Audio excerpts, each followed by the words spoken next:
All right. So my name is Coach Sami Dhianga from Nairobi, Kenya, and today I have Dr. Shane.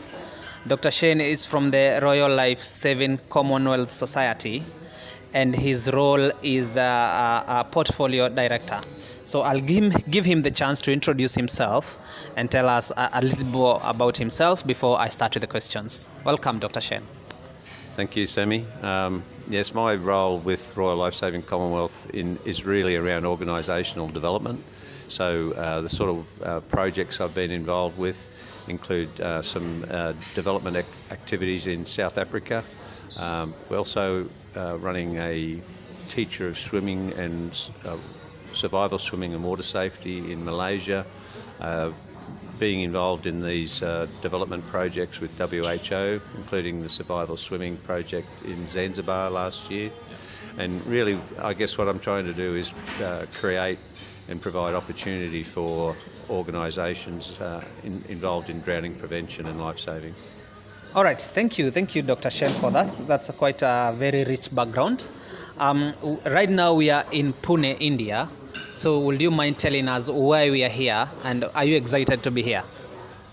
Yes, we're here because under the WHO guidelines, they've had a number of interventions, and obviously the one that we attacked last year in Zanzibar was around survival swimming.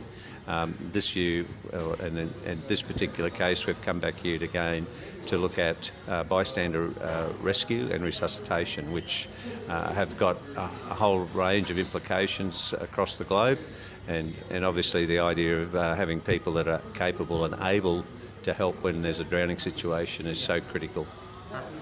Awesome. Now that you have talked about the drowning guidelines, what are some of these guidelines that you are implementing back within your organization?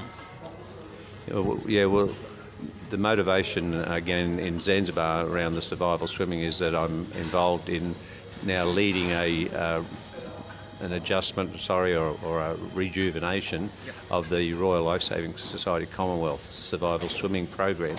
And when I say the program, it's policy, it's resources, and it's materials to be distributed throughout the Commonwealth at no cost to the member organisations. Okay. Yeah. Awesome. I've gone through your history, and I've seen that you officiate in life-saving championships. Please tell us more about it. Yes. And how do you go about it, and what do you do to make sure that you nurture other young coaches and talents who probably would want them to step up to your game of officiating and probably in the future be in the same level? That's a massive question because my involvement with life-saving sport does go back some time. Initially, I was involved in ocean and surf competitions as well as pool, and then as the pool rescue competition came into place with international life-saving, I was able to step into that area quite comfortably because of my background. So initially I was doing a lot of officiating at national and state level in Australia, and then with the World Championships, the only one I've missed since 2004 was last year in Italy. Wasn't able to get away for that one, but the other extension of that is that in officiating, obviously you get all the opportunities to meet other officials, you learn from them. It's really a global family, and the flow-on effect for that's been, I'm also the chairman of selectors for the Australian Lifesaving team, so we're currently in the process of finalising a team selection to go to the German Cup. We've just had a team come back from US in Texas at the International Surf Rescue Challenge, and we've had in the last 12 months I was the referee for the State Championships, Gold Coast events. It fills up a fair bit of my time, but I think the thing I do like is, and what you referenced before, is that seeing the younger people come into the sport, seeing them succeed.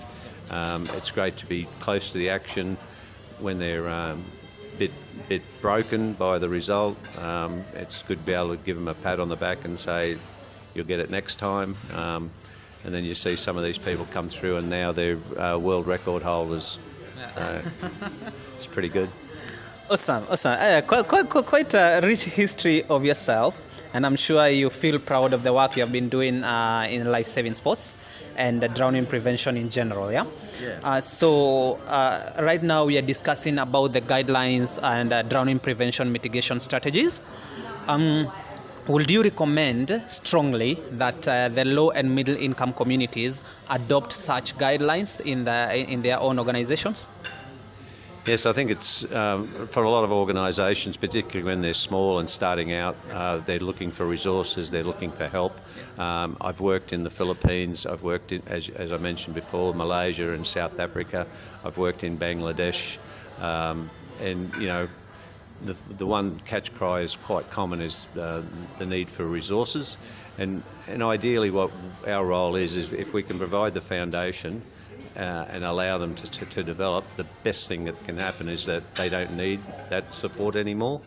And I think one of the strategies I've always used, like I visited the Philippines 3 times, and I made a point to say it's better not to ask for material things, it's better to ask for help to achieve things.